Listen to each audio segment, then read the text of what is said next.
नमस्कार दोस्तों, मैं doctor Prashant Kumar Singh, consultant gastroenterologist. आज बात करेंगे हम IBS यानी irritable bowel syndrome question and answers. हमने एक पार्ट शूट कर लिया है, 25 क्वेश्चंस। अब अगले 25 क्वेश्चंस के बारे में बात करते हैं। तो ज़्यादा समय नहीं लेते हुए हम अगले क्वेश्चन पे बढ़ जाते हैं। अगला क्वेश्चन आता है, IBS सिर्फ बड़ों को होता है या बच्चों को भी हो सकता है? तो IBS किसी भी एज ग्रुप को इन्वॉल्व कर सकता है, बच्चों में भी हो सकता है, बड़ों में भी हो सकता है, एल्डरलीज में भी हो सकता है। लेकिन ध्यान देने वाली बात ये होता है कि सबसे कॉमन ये यंग एज ग्रुप में होता है। जवान लोगों में सबसे ज़्यादा देखा जाता है। अगर ओल्ड एज में किसी को आ रहा हो तो हम पहली डायग्नोसिस IBS नहीं बनाते, हम पहले दूसरे कारण ढूंढने की कोशिश करते हैं। यदि नहीं मिले तो वो IBS भी हो सकता है, लेकिन ओल्ड एज में IBS पहली बार चालू हो रहा हो ऐसा यूजुअली नहीं देखा जाता, बहुत कम देखा जाता है, लेकिन होता है। सेम गोज़ फॉर चिल्ड्रंस, बच्चों में भी ये हो सकता है, बहुत कॉमनली नहीं देखा जाता, लेकिन बच्चों में भी हो सकता है। बट सबसे कॉमन एज ग्रुप जो है वो मिडिल एज ग्रुप है। अगला, क्या IBS सिर्फ महिलाओं को ज़्यादा होता है? महिलाओं में थोड़ा ज़्यादा कॉमन होता है। रीज़न बीइंग कि थोड़ा हार्मोनल चेंजेस रहते हैं, पीरियड्स वगैरह की इश्यूज़ रहते हैं, मेनोपॉज हो जाना, इस सब समय हार्मोनल चेंजेस काफ़ी ज़्यादा देखे जाते हैं। उसकी वजह से कई बार मूड चेंजेस भी आते हैं। और जैसा हम पहले ही बात कर चुके हैं कि IBS जहाँ जितनी पेट की बीमारी उतनी वो दिमाग की बीमारी भी है। दिमाग की बीमारी से मेरा मतलब है कि दिमाग की एंजाइटी या डिप्रेशन रिफ्लेक्ट करते हैं आपके पेट की स्थिति के ऊपर, तो इसलिए थोड़ा सा ज़्यादा कॉमन देखा जाता है महिलाओं में। IBS और गैस्ट्रिक प्रॉब्लम जैसे एसिडिटी, अपच में क्या फ़र्क होता है? तो IBS यानी वो आपके आंतों की समस्या है, इंटेस्टाइन, जबकि जो अपन अपच बोलते हैं या गैस्ट्रिक हो जाना वो आपके स्टमक की प्रॉब्लम है। तो जो स्टमक है वो यूजुअली एसिडिटी से रिलेटेड प्रॉब्लम्स क्रिएट करता है, जबकि IBS जो होता है वो मोटिलिटी या आपके स्टूल से रिलेटेड प्रॉब्लम क्रिएट करता है। इसलिए ये दोनों अलग अलग चीज़ें हैं। क्या IBS हमेशा रहता है या कुछ समय बाद ठीक हो सकता है? ये पहले ही हम डिस्कस कर चुके हैं कि IBS एक बार होता है तो यूजुअली लाइफ टाइम रह सकता है, बीच में ठीक भी हो सकता है। इसके लिए कोई हार्ड एंड फास्ट चीज़ें नहीं है, बट मोस्टली मान के ये चलना चाहिए कि अगर आप में टेंडेंसी है IBS होने की तो आगे भी वो कभी ठीक कभी वापस आने की संभावना रहेगी। क्या IBS के लिए कोई सर्जरी करवाई जा सकती है? जी, सर्जरी हमेशा तब की जाती है जब हमको कोई बिगड़ा हुआ स्ट्रक्चर ठीक करना हो, लेकिन हम पहले ही बता चुके हैं कि IBS एक फंक्शनल प्रॉब्लम है, तो सर्जरी का कोई औचित्य नहीं है, क्योंकि हमको कोई भी स्ट्रक्चर चेंज नहीं करना है यहाँ पे। इसलिए सर्जरी की कोई आवश्यकता IBS में नहीं होती है। मुझे कब्ज और कभी कभी दस्त दोनों होते हैं, क्या ये IBS है? हाँ, ये IBS का मिक्स्ड टाइप हो सकता है या इवन ये अनस्पेसिफाइड में भी जा सकता है, लेकिन हाँ, ये IBS की पॉसिबिलिटी तो जरूर रखता है। क्या IBS से पेट में तेज दर्द हो सकता है?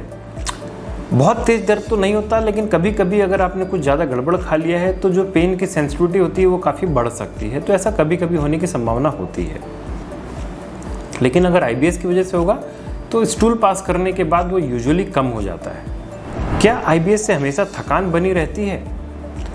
थकान बनी रह सकती है, ज़रूरी नहीं है कि हमेशा हो, लेकिन हाँ, अगर आप काफ़ी एंग्सियस रहते हैं तो पॉसिबिलिटी है कि आप थका हुआ भी महसूस करेंगे IBS की वजह से। क्या IBS में रात को ज़्यादा दिक्कत होती है? नहीं, ऐसा कुछ नहीं है कि रात को ज़्यादा दिक्कत होगी, बल्कि एक बार आप सो जाते हैं तो बल्कि आपका IBS बेहतर हो जाता है। आपको पता भी नहीं होता है कि आप किसी बीमारी से ग्रसित हैं और आपको कोई प्रॉब्लम नहीं होती। एटलीस्ट सोते समय IBS की वजह से कोई दिक्कत नहीं आती। सारी दिक्कतें तभी आती है जब आप जगे हुए होते हैं। क्या IBS का असर सेक्स लाइफ पे भी पड़ सकता है?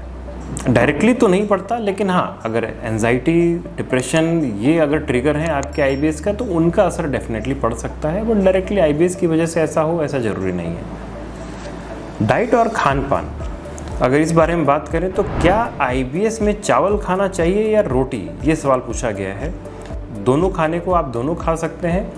रोटी के अंदर यानी गेहूं में ग्लूटेन होता है, कुछ लोग ग्लूटेन सेंसिटिव हो सकते हैं, उनमें ये ट्रिगर कर सकता है कुछ प्रॉब्लम, बट ऐसा ज़रूरी नहीं कि ये हमेशा हो। खाने को आप दोनों खा सकते हैं, लेकिन अगर आपको लगता है कि आपको गेहूं से प्रॉब्लम हो रही है तो आप इसे बंद कर देंगे तो आपके लिए बेहतर होगा। क्या IBS में मसालेदार खाना बिल्कुल बंद कर देना चाहिए? बहुत तीखा तला भुना खाना डेफिनेटली आपके आंतों को इरिटेट करेगा जो ऑलरेडी इरिटेबल हैं, तो वो जहाँ तक हो सके आप अवॉइड करिए। थोड़ा बहुत लिबर्टी आप बीच बीच में ले सकते हैं, डिपेंडिंग ऑन कि आपका IBS उस समय कैसा बिहेव कर रहा है। क्या IBS में फल और सलाद खाना फ़ायदेमंद होता है? बिल्कुल, फल और सलाद आप खा सकते हैं, लेकिन उसमें भी कुछ चीज़ों का ध्यान रखना पड़ेगा। कुछ चीज़ें होती हैं जो कि प्रॉब्लम कर सकती हैं, उसके लिए एक स्पेशल टाइप ऑफ डाइट भी रिकमेंड की गई है कुछ लोगों में जिनमें IBS के सिम्टम्स बहुत ज़्यादा होते हैं। उसको बोलते हैं लो फॉडमैप डाइट, वो फॉलो करना चाहिए। उसके बारे में हम आगे और चर्चा करेंगे। तो हाँ, फल और सब्जियां ले सकते हैं, लेकिन उसमें से अगर कुछ चुनिंदा चीज़ें आपको प्रॉब्लम कर रही हैं तो उसको हम आगे डिस्कस करेंगे कि क्या क्या चीज़ें आपको अवॉइड कर लेनी चाहिए। क्या IBS में पानी पीने से ज़्यादा आराम मिलता है? बिल्कुल, अगर खासतौर पे अगर आप कॉन्स्टिपेशन टाइप ऑफ IBS से ग्रसित हैं तो पानी पीना आपके कॉन्स्टिपेशन को कम करेगा, बाउल मूवमेंट्स को ज़्यादा फ्री करेगा, रेगुलराइज करेगा। तो पानी पीना तो हमेशा ही फ़ायदेमंद होता है।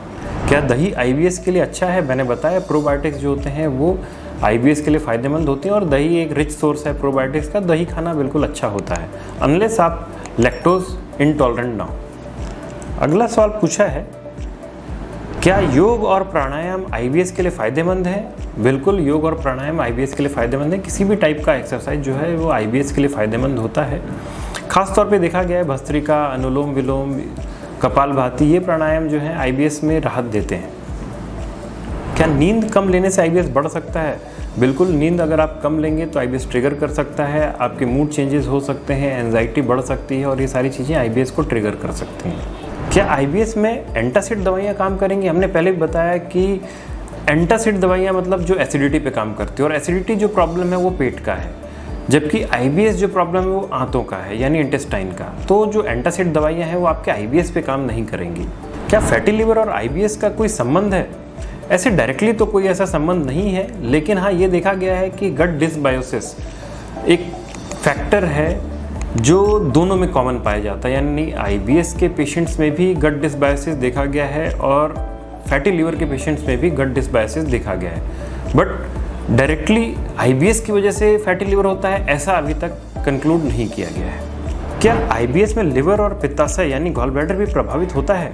नहीं, कुछ मामलों में पेट में भारीपन महसूस हो सकता है जो कि IBS के ब्लोटिंग सिम्टम की वजह से होता है, बट पर से लिवर, गॉल ब्लैडर या आपका बाइल डक्ट ये इसमें इन्वॉल्व नहीं होते IBS की वजह से। क्या IBS से पेट की नसें कमज़ोर हो जाती हैं? कमज़ोर तो नहीं होती, बल्कि संवेदनशीलता बढ़ जाती है IBS के केस में आपके इंटेस्टाइन्स की, तो ये इस वजह से ज़्यादा कॉमन है। क्या IBS के कारण शरीर में पोषण की कमी हो सकती है, यानी न्यूट्रिशनल डेफिशिएंसी हो सकती है? हाँ, बार बार डायरिया गलत खान पान की वजह से हो सकता है, और अगर आप इसकी वजह से खाना कम कर दें तो न्यूट्रिशनल डेफिशिएंसी आ जाएंगे, लेकिन न्यूट्रिएंट एब्जॉर्ब होने में प्रॉब्लम नहीं होती। तो जो आपने खाना खाया है वो तो प्रॉपरली एब्जॉर्ब होगा, बस होगा ये कि वो जल्दी शरीर से बाहर आ जाएगा, और हो सकता है थोड़ा वाटर या लिक्विड फॉर्म में बाहर आए तो कंसिस्टेंसी चेंज हो जाएगी। बट बिकॉज ऑफ IBS आपको न्यूट्रिशनल डेफिशिएंसी होगी ऐसा ज़रूरी नहीं है, अनलेस आपने खाना कम कर दिया हो। क्या IBS से नींद की समस्या हो सकती है? IBS एंजाइटी दोनों साथ में चलते हैं, तो IBS की वजह से नींद में प्रॉब्लम आ सकती है, और नींद में प्रॉब्लम आएगी तो IBS भी ट्रिगर कर सकता है, तो दोनों बातें सही हैं। क्या IBS का असर दिमाग के हेल्थ पे भी पड़ता है, यानी मेंटल हेल्थ पे पड़ता है?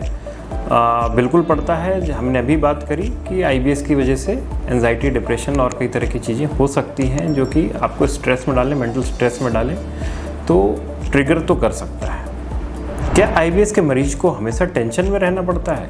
अब टेंशन जो है ऐसा IBS की वजह से टेंशन में रहे ऐसा ज़रूरी नहीं है, लेकिन हाँ, अगर आप इस तरह के व्यक्ति हैं जो अपनी आंतों के बारे में बहुत ज़्यादा सोचते हैं, बहुत ज़्यादा विचार करते हैं, और आपको ऐसा लगता है कि मेरा पेट खराब है, हमेशा ख़राब रहता है, कहीं ये खाने से कुछ प्रॉब्लम तो नहीं हो जाएगी, तो आप ज़रूर हमेशा टेंशन में रहेंगे।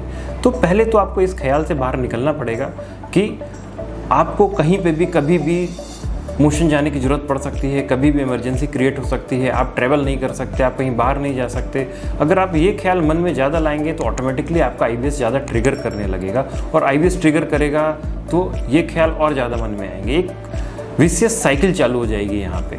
तो इस साइकिल को ब्रेक करना ज़रूरी है, और आपको खुद ख्याल रखना है कि आपको जहाँ तक हो सके सबसे पहले कोशिश करें कि अपने एंजाइटी को कंट्रोल में करें, अपने डिप्रेसिव स्टेट से बाहर आएँ। ज़रूरत पड़े तो एक प्रॉपर अच्छे साइकोलॉजिस्ट या साइकेट्रिस्ट की ज़रूरत पड़ने पे उनसे भी सलाह लें, अपने गैस्ट्रोएंटरोलॉजिस्ट डॉक्टर के अलावा।